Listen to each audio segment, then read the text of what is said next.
On est en train de faire une étude présentement sur le retour du Seigneur, puis on a vu déjà une quinzaine de messages qu'on a vus sur différents aspects, des signes qui vont être là avant que Jésus revienne.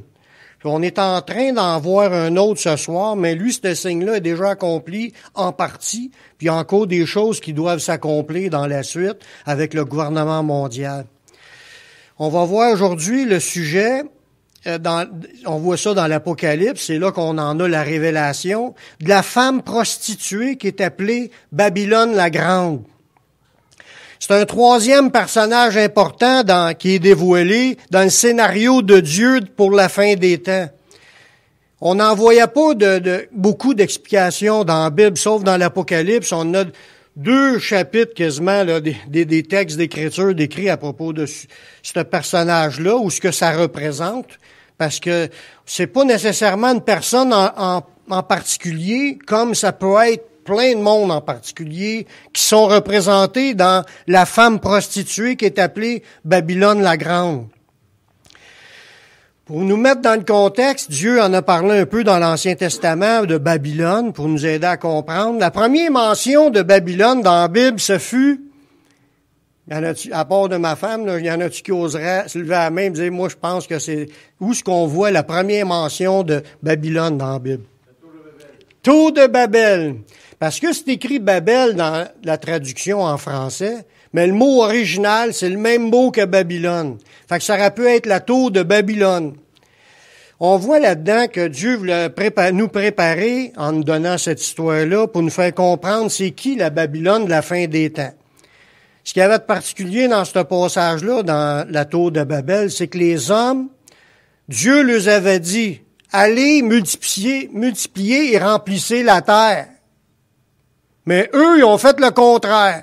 Restons ensemble, devenons un seul peuple. En plus de ça, on va se bâtir une tour qui va atteindre le ciel. C'est à Babylone, parce que là, le passage, je vais vous le lire, comment est-ce que c'est arrivé que le nom a été donné. Dans Genèse 11, le verset 9, ça nous dit, c'est pourquoi on appela le nom de Babel, car c'est là que l'Éternel confondit le langage de toute la terre, et c'est de là que l'Éternel les dispersa sur la face de toute la terre. Le mot Babylone, dans l'original, ça veut dire confusion. Il a fallu que Dieu sème une confusion pour que son plan s'accomplisse. Les gens commençaient déjà à se rebeller. Ça nous dit dans la Bible que Nimrod, qui est devenu un grand chasseur devant l'Éternel, lui, il contrôlait cette ville-là. C'était une ville à l'époque, Babylone. Puis il était en contrôle aussi de d'autres pays, de d'autres villes, je veux dire, pardon. Il n'y avait pas encore de pays comme tel, comme cela, mais c'était une ville qui s'appelait Babylone à cette époque-là. Puis Nimrod, c'est un personnage qui était mauvais, méchant, conquérant, puis il voulait dominer ses autres. Cet esprit-là de ce roi-là, puis de ce qu'il faisait de vouloir désobéir à Dieu, puis de vouloir s'unir pour former qu'un seul peuple ensemble, puis de faire le contraire de ce que Dieu avait dit, c'est de là qu'a été le départ de ceux qui cherchaient à pas mettre en pratique ce que Dieu dit pour accomplir leur propre volonté. Ça, c'est un résumé dans une phrase pour résumer rébellion. Le mot Nimrod, son nom, signifie rebelle. Puis c'est ça qui est dans le texte hébreu. Fait que c'est un personnage qui s'appelle Rebelle, qui est en tête de la ville qui était appelée Babylone, qui était devenue confusion, que Dieu est obligé de semer de la confusion dans cette ville-là pour que les gens se comprennent plus, ils parlaient plus la même langue, puis là, ils ont été obligés de s'étendre. Dieu a toujours un plan dans l'histoire que quand la rébellion venait intense, de faire des choses pour amener le monde à obéir à sa parole. Mais on n'a pas à attendre d'être pressé par Dieu pour obéir. On peut se mettre à obéir à n'importe quel moment. À tous les moments de notre vie, c'est le temps de se retourner vers le Seigneur puis de devenir obéissant à sa parole. Y a-t-il un amen là-dessus? La seconde mention de Babylone dans l'Ancien Testament, c'est devenu un empire.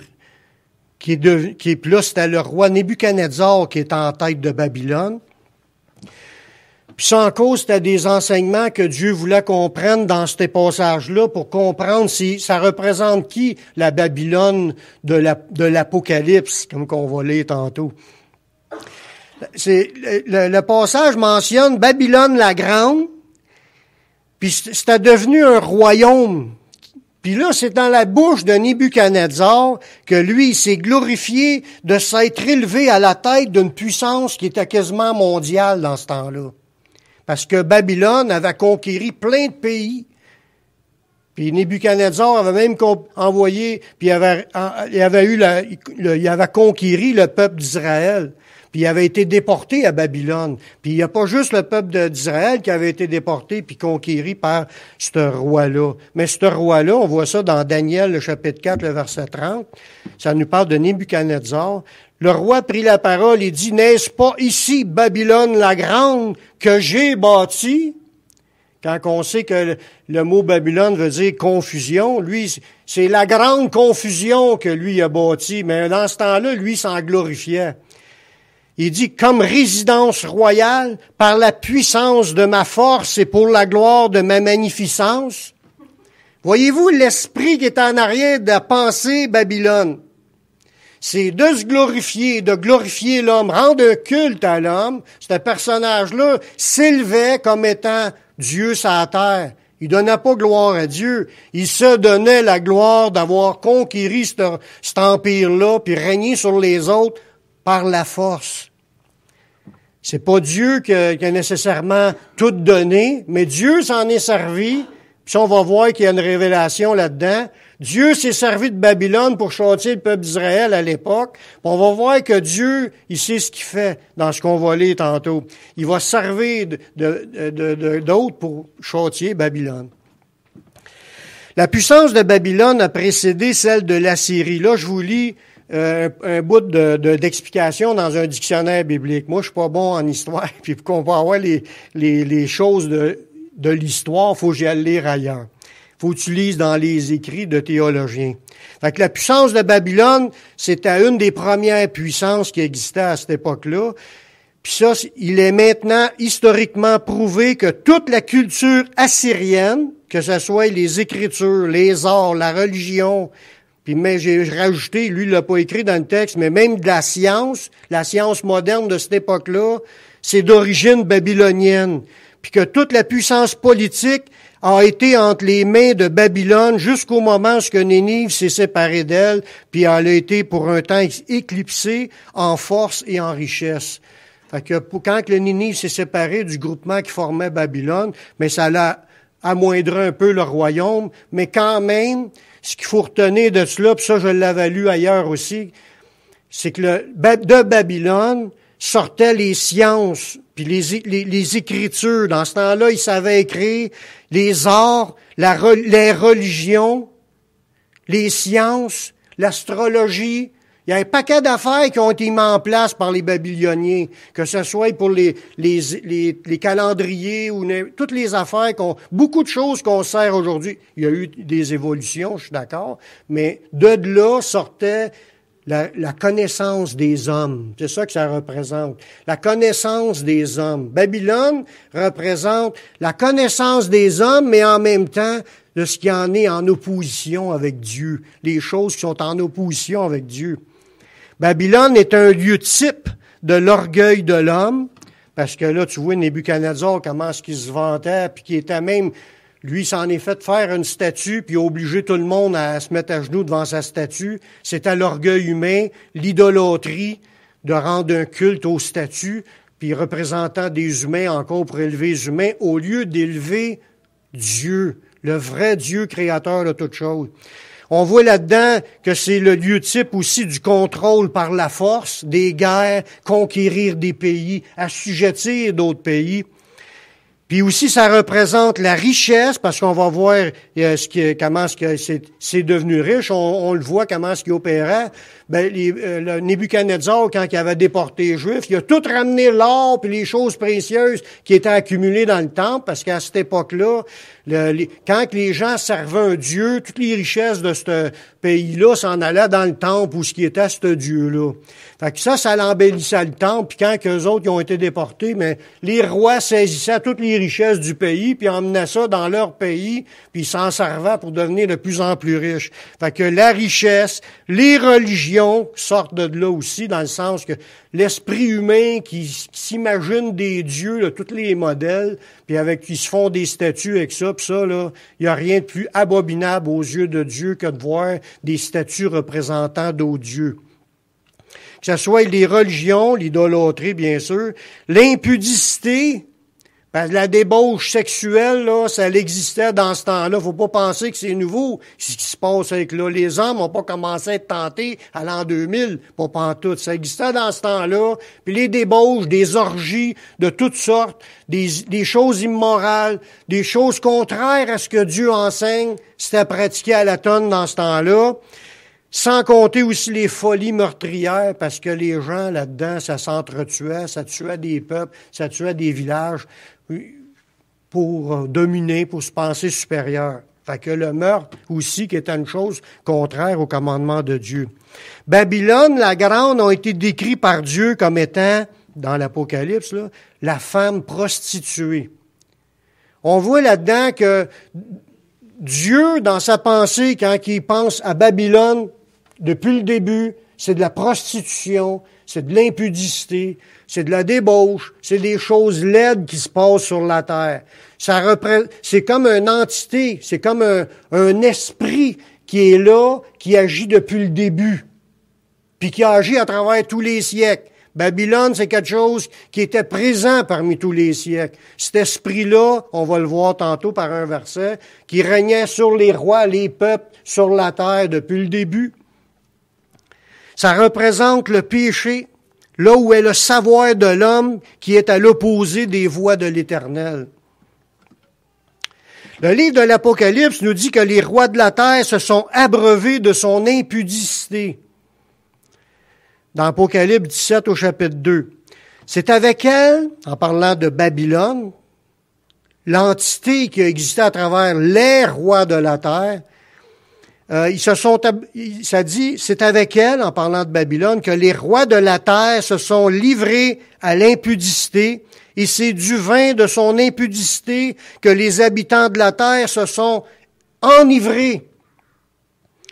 Pour ceux qui ne savent pas c'est quoi le mot impudicité, il y a quelques mots grecs qui en parlent, qui est le mot porneia.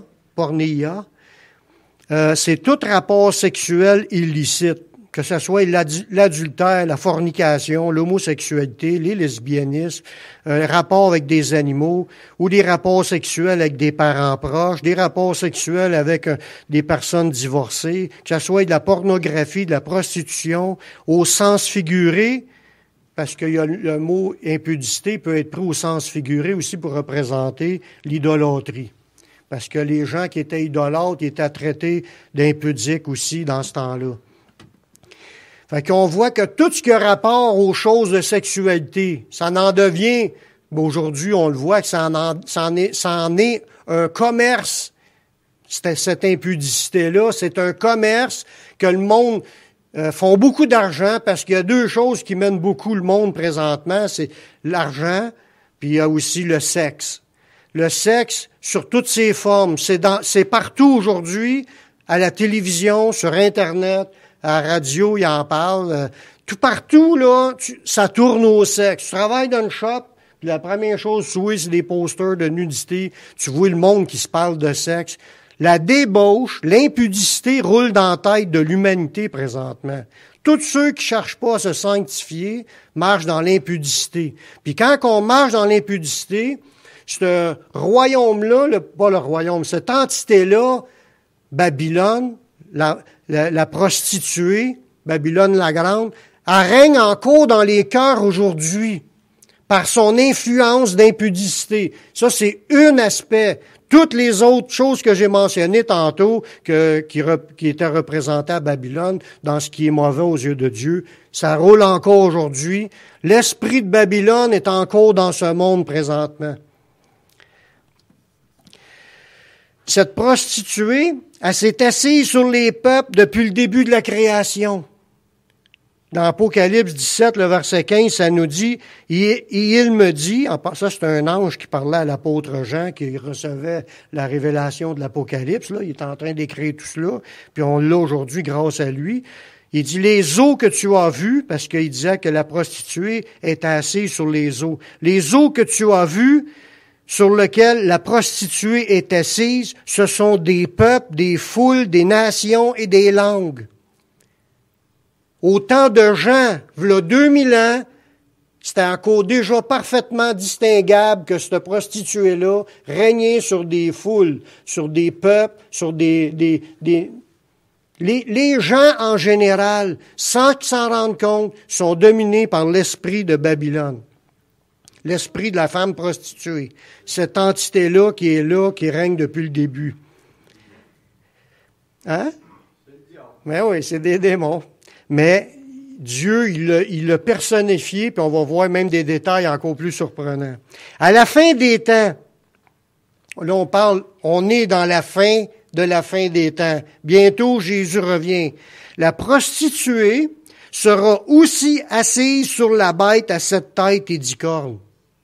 J'en ai parlé il y a 2 semaines, de la bête à 7 têtes et 10 cornes, un gouvernement politique de 10 rois qui vont s'unir pour donner l'autorité à l'Antéchrist, qui va régner sur la terre dans pas long, ce qu'on appelle le gouvernement mondial, qui va nous être imposé.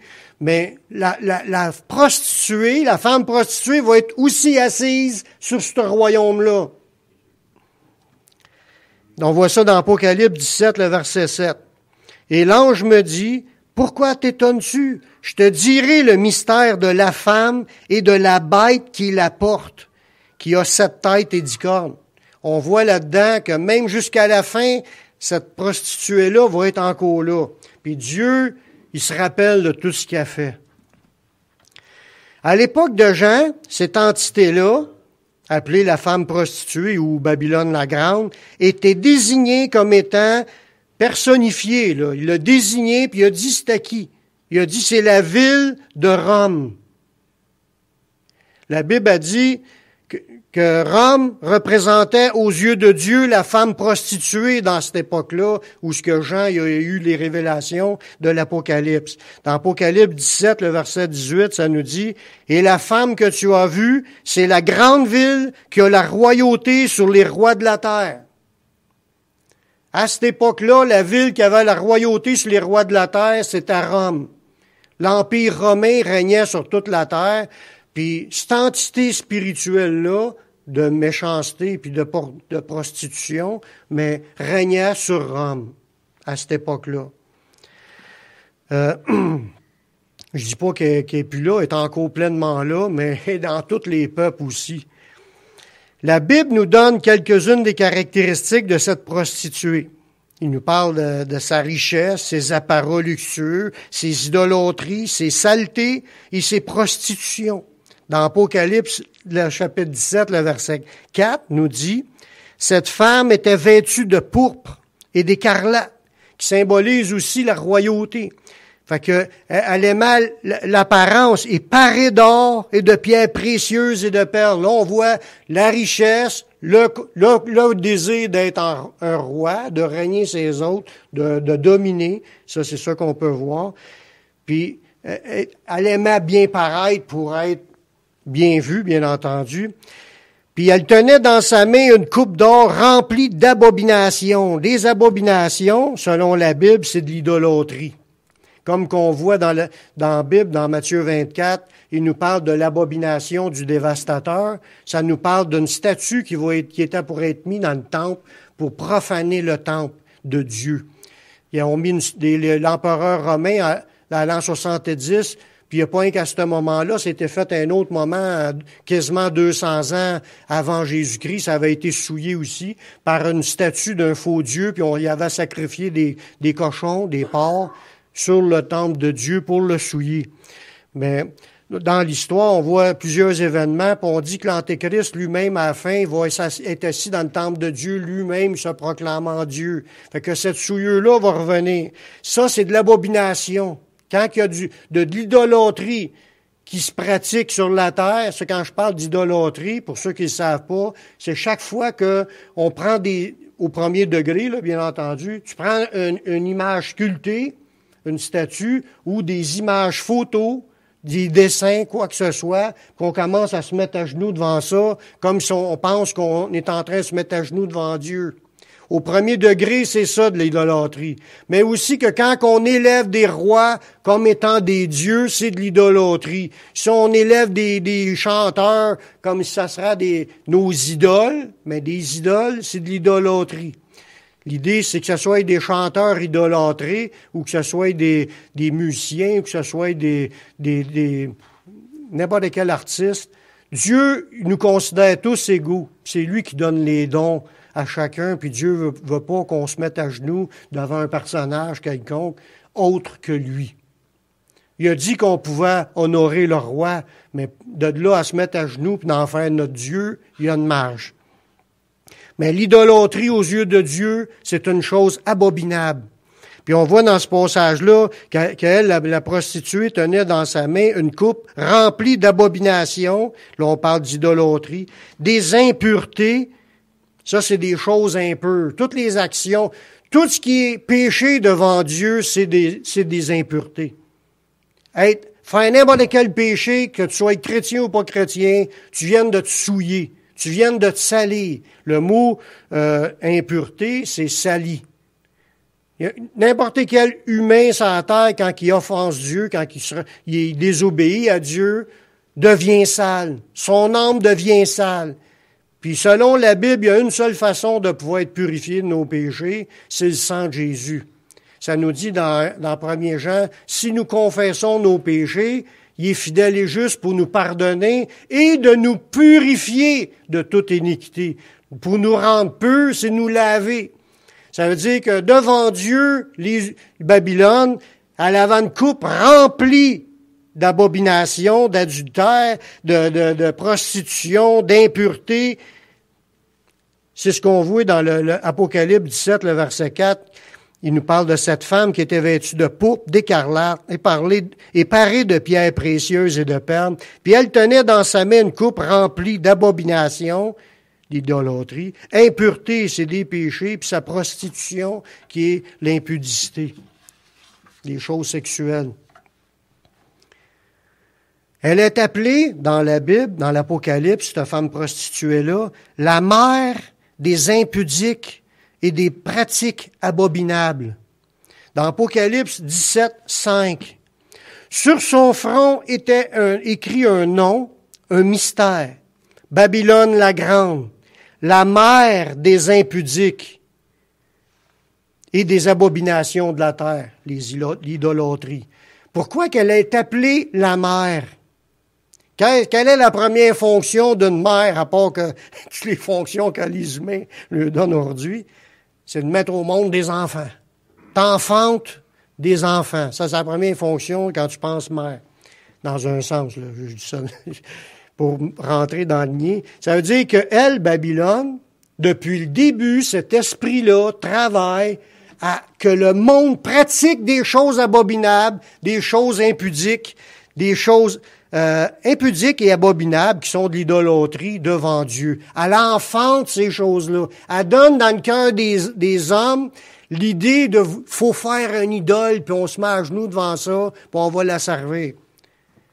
Tout ça pour transgresser un autre commandement de Dieu.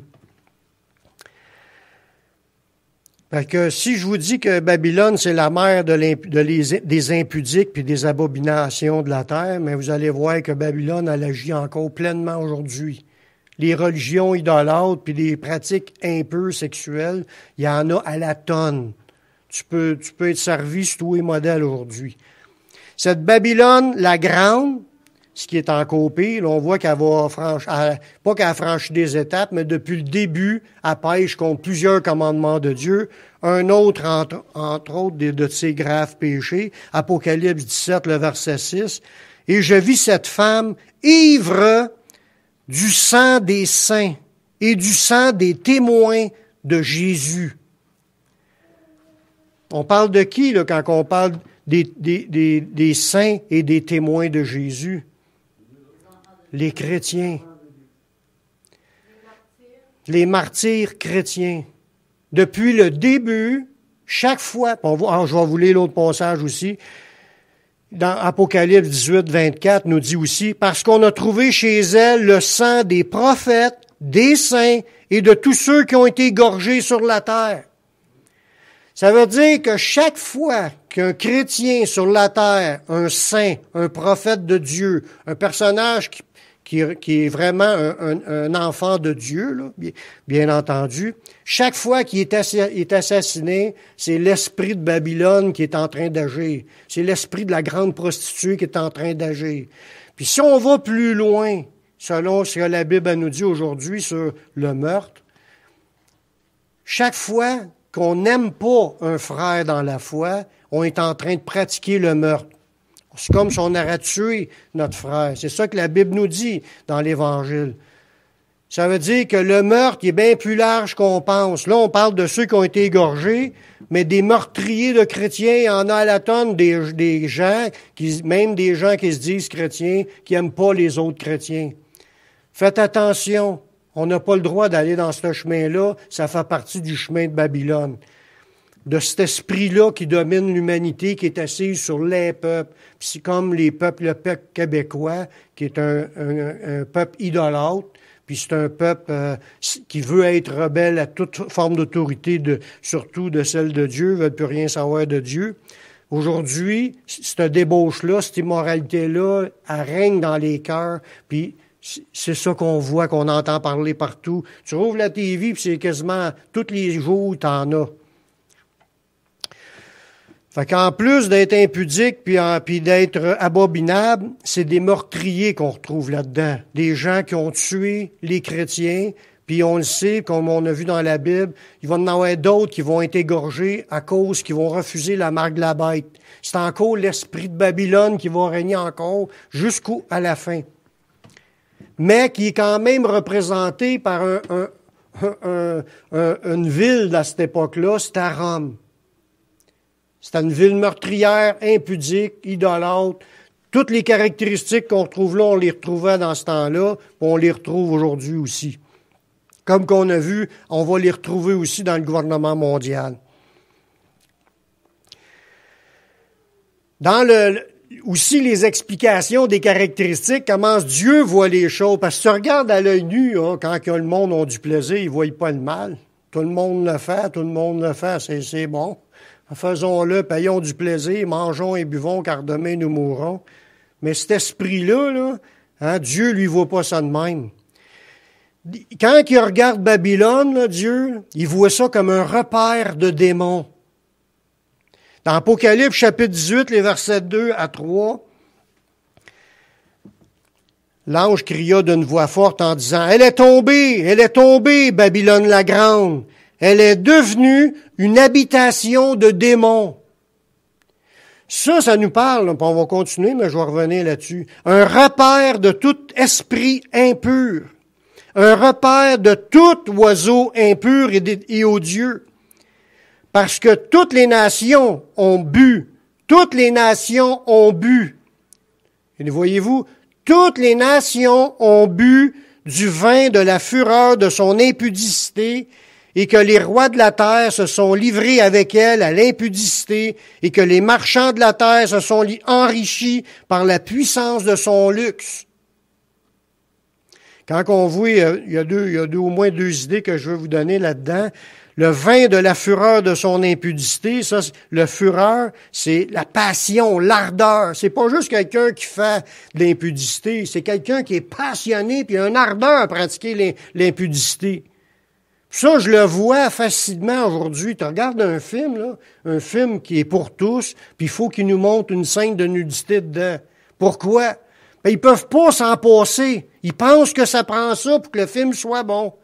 Ben, ils sont ardemment pognés sur l'impudicité. C'est ça l'idée que le Dieu veut nous dire. Puis qu'en même temps, il veut nous montrer la laideur d'un comportement semblable, de quelqu'un qui est toujours dans cette pensée-là. C'est de l'impureté.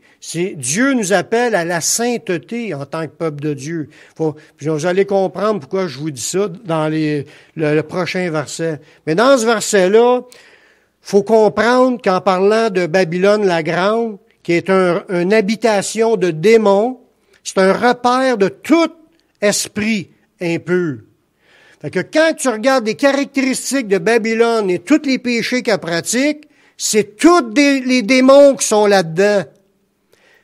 En réalité, là, devant Dieu, là, il n'y a pas de péché qui n'aura pas un démon en arrière, qui te tente, qui t'emmène là-dedans, qui t'inspire des idées, puis qui commence à te faire méditer. Si tu n'arrives pas au début là, à chasser ça, puis t'embarques là-dedans, ça peut t'amener très loin de Dieu.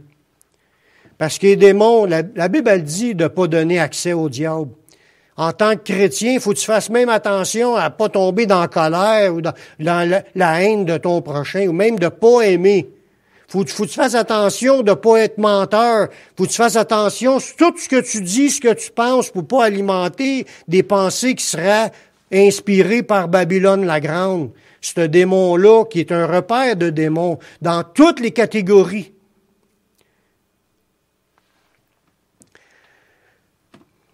Même ça peut paraître étonnant, dans ce passage-là, ça dit un repère de tout esprit impur, un repère de tout oiseau impur. De quel oiseau impur qu'on parle là-dedans? On parle pas des serins puis des mouettes, là. Des démons. C'est des démons. Où ce qu'on voit dans un autre passage dans la Bible qui nous parle d'oiseaux impurs? Les oiseaux qui enlèvent ce que Dieu a semé dans le cœur. Il dit, la semence de la parole de Dieu est semée, puis ça dit que Satan vient enlever la semence qui a été mise. C'est les oiseaux du monde invisible qui viennent se percher dans la tête des personnes, puis ils leur enlèvent les pensées sur Dieu, de penser à Dieu, méditer sa parole, d'aimer Dieu, de prier Dieu, de chercher Dieu, de connaître Dieu. Toutes ces pensées-là, là, ils nous les enlèvent. Ça nous est-tu déjà arrivé? Je vous demande pas de lever la main.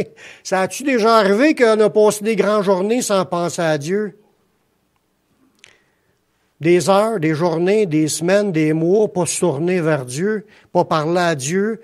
Mais ça, il y a des esprits qui travaillent pour empêcher les chrétiens de le faire. Mais c'est pas rien que pour empêcher les chrétiens. L'ensemble de l'humanité en subit ces effets-là. Si les gens veulent être athées aujourd'hui, c'est parce qu'ils sont menés par ces esprits-là. Des gens qui veulent pas apprendre rien sur Dieu. Tu lui parles de Dieu. Pas de ça, je veux rien savoir. Tout de suite, là, ils sont tellement ancrés dans le mensonge puis dans l'emprise de cet esprit-là qu'ils veulent même pas écouter parce que de peur qu'ils se convertiraient. C'est laid, tous ces passages-là qu'on regarde aujourd'hui. C'est sûr qu'on veut rien savoir de cela, mais il y a quand même des avertissements dans la Bible pour les chrétiens de ne pas toucher à ça. Puis même de sortir de là pour ceux qui sont rendus là-dedans.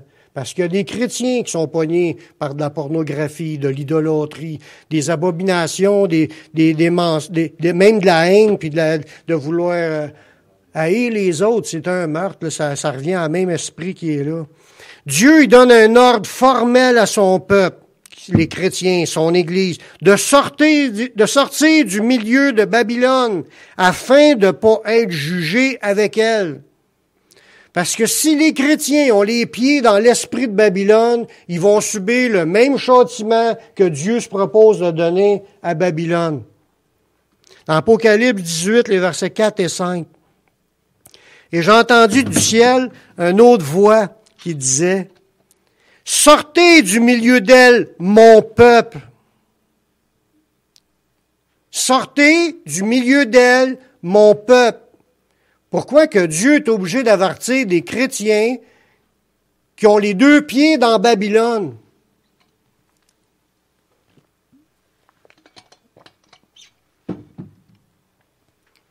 C'est parce qu'il y a des chrétiens qui n'ont pas veillé sur leur âme, ils n'ont pas veillé sur leurs pensées, pas veillé sur leurs paroles, pas veillé à leur vie.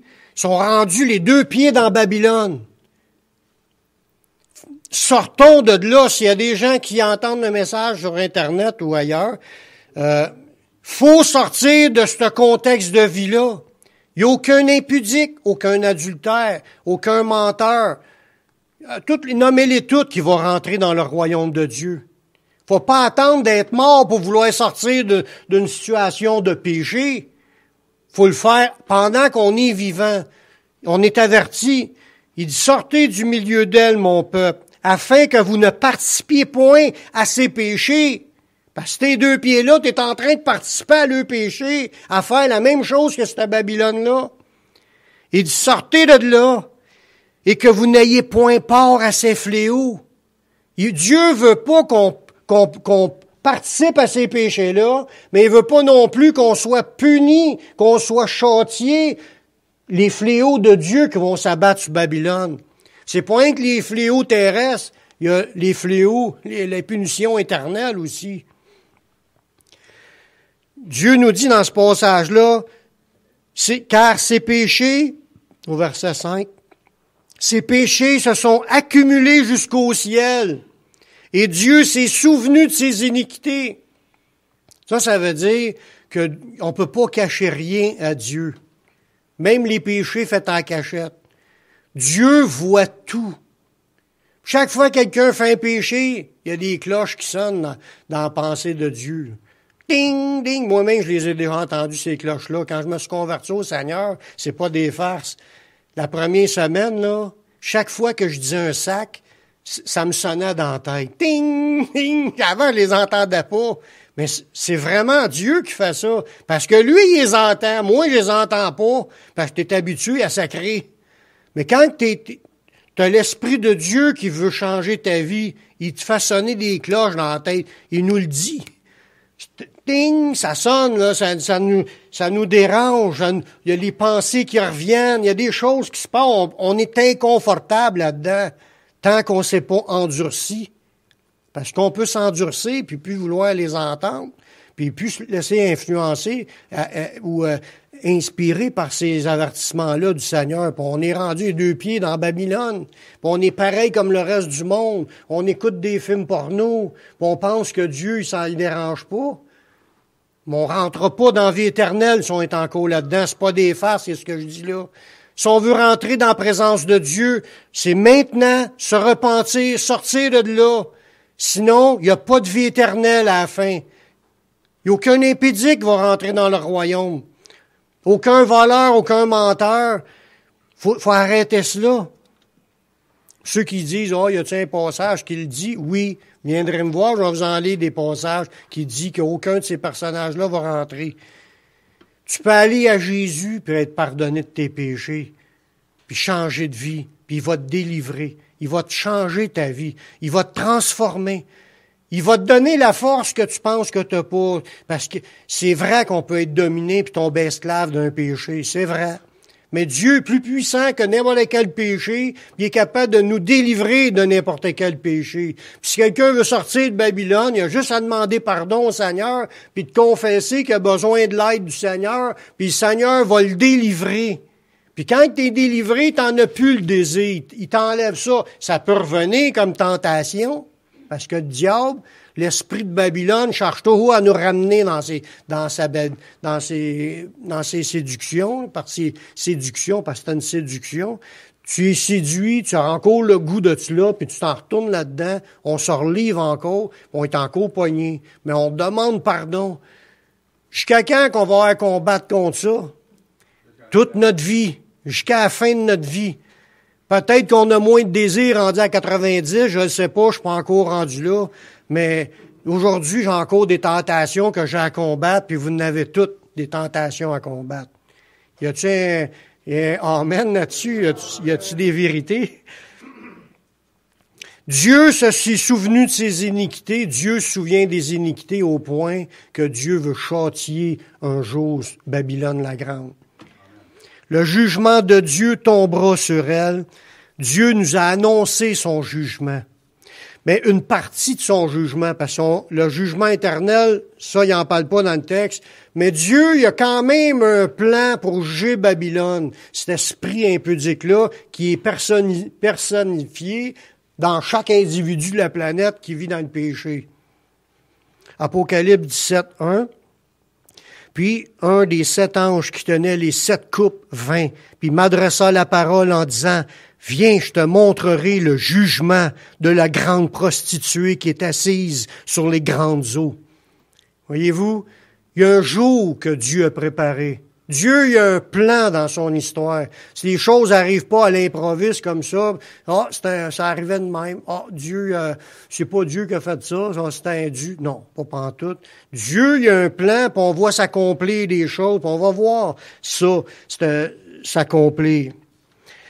La bête à 7 têtes et 10 cornes, qu'on sait qu'il doit venir, le gouvernement mondial qui est l'Antéchrist, hein? Les 7 têtes et 10 cornes de la fin des temps, là, qu'on va voir avec toutes ces choses qu'elle va faire, sera utilisé par Dieu pour juger la prostituée.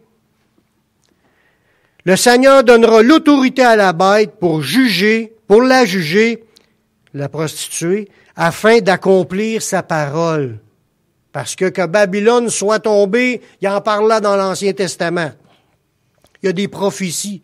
Puis il faut que ça s'accomplisse, le jugement de cette Babylone-là, qui est à l'Empire romain dans ce temps-là.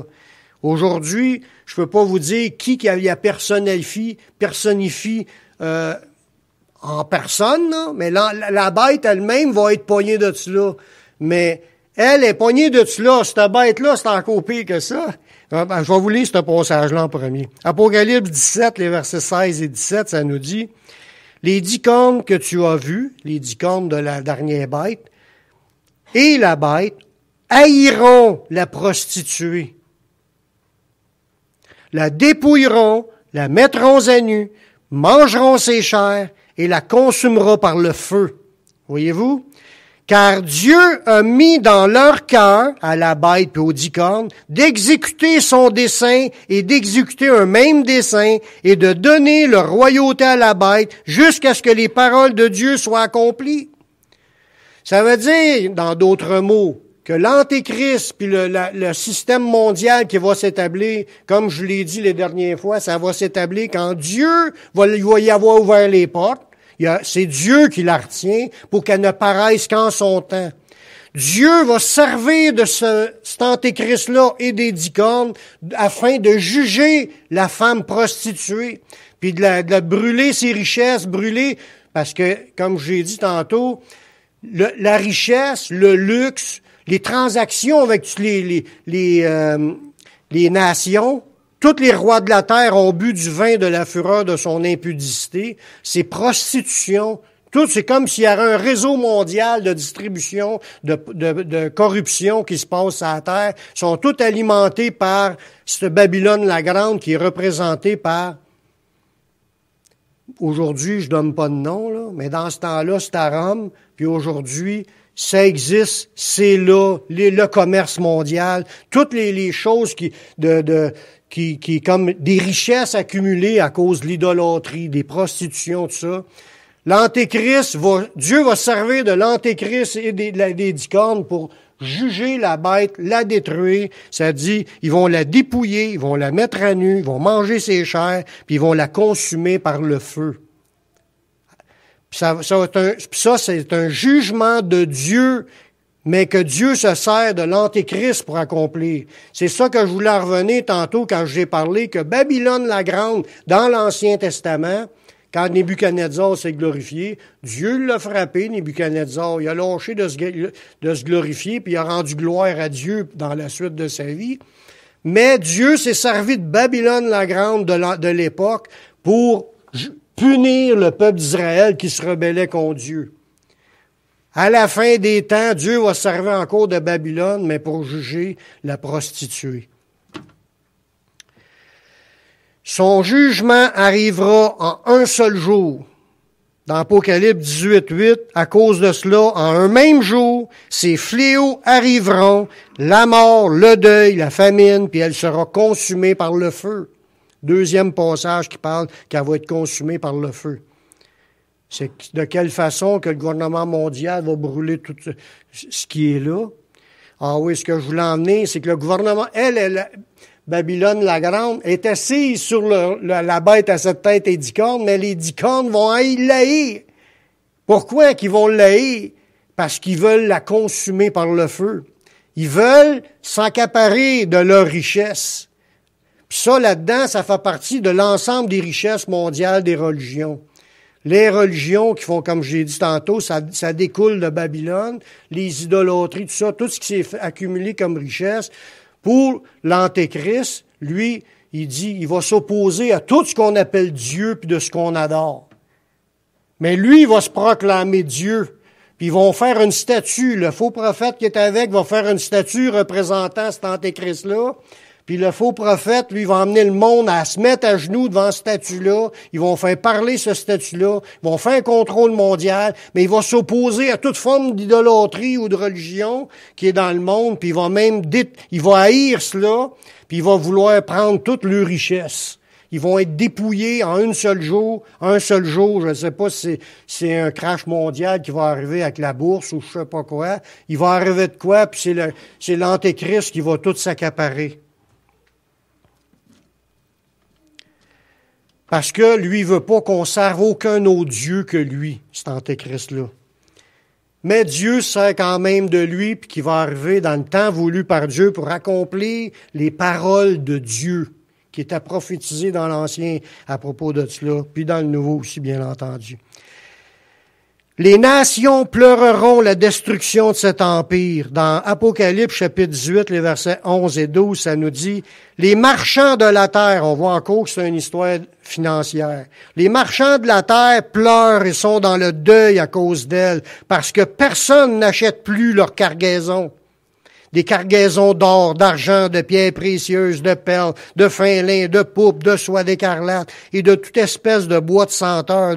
Là, il y en donne plein, là. Vous irez lire ces passages-là dans Apocalypse 18. Vous allez en voir plein de choses que les gens pourront plus faire comme de trafic avec ce système-là qui est là, qui corrompt la planète présentement.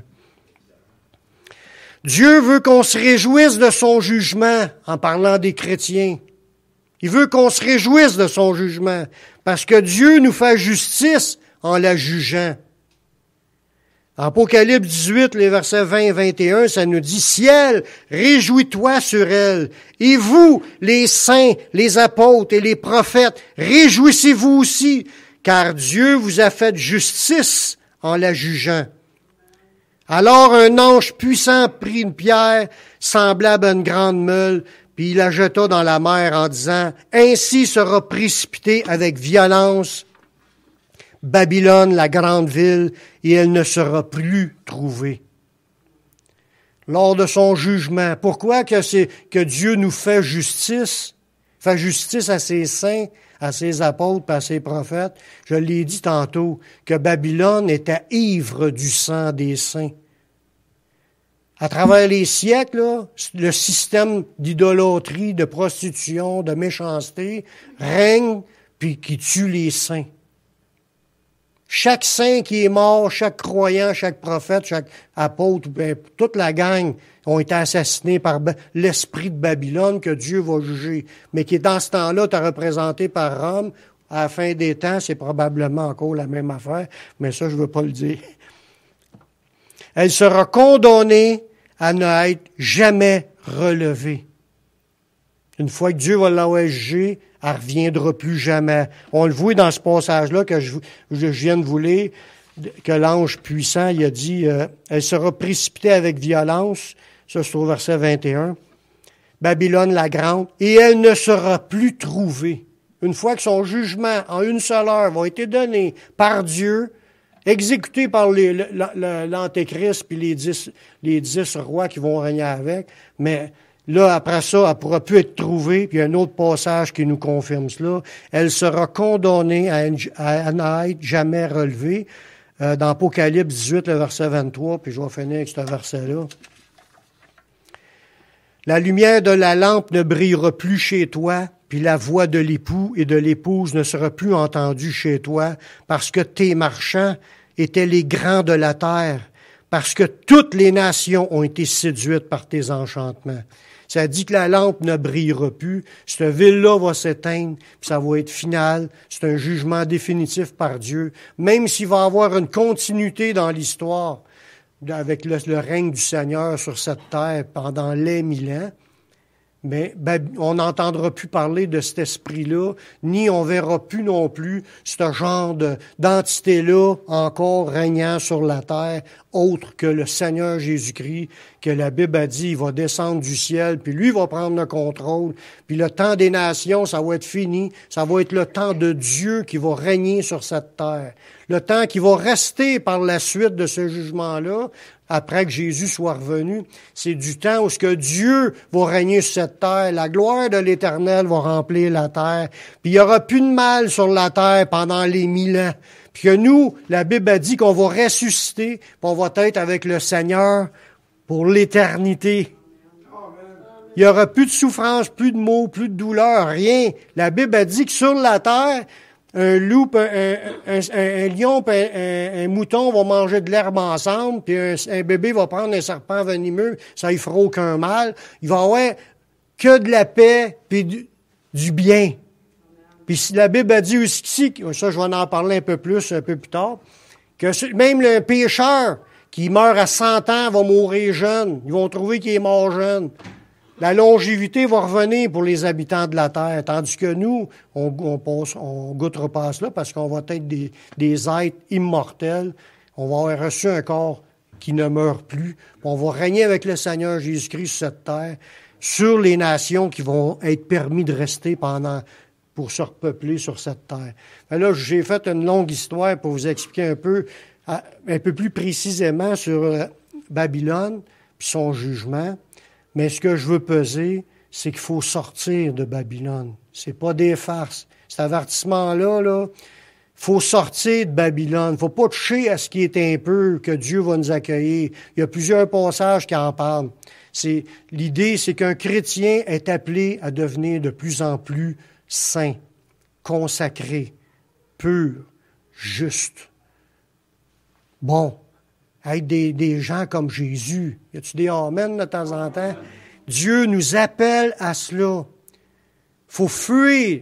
Faut quitter ça. On veut pas participer à ses péchés. Puis on veut pas participer non plus à ses jugements. Ça veut dire tout ce que je vous ai dit tantôt.